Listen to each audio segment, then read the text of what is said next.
کیا جماعت اسلامی کے لوگ مولانا مودودی کو گالی سننا گوارا کر سکتے ہیں؟ کیا بریلوی مسلک کے لوگ مولانا نورانی کو گالی سننا گوارا کر سکتے ہیں؟ کیا دیوبندی مسلک کے لوگ مولانا مفتی محمود کی توہین کو گوارا کر سکتے ہیں؟ کیا اہل الحدیث مسلک کے لوگ علامہ شہید کی توہین کو گوارا کر سکتے ہیں؟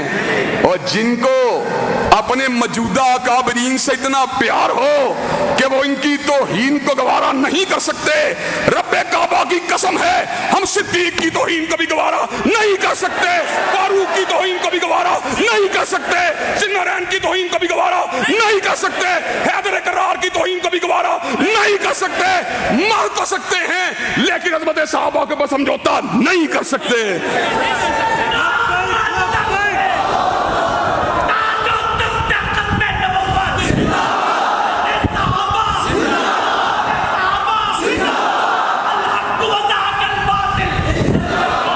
حضرات گرامی قدر،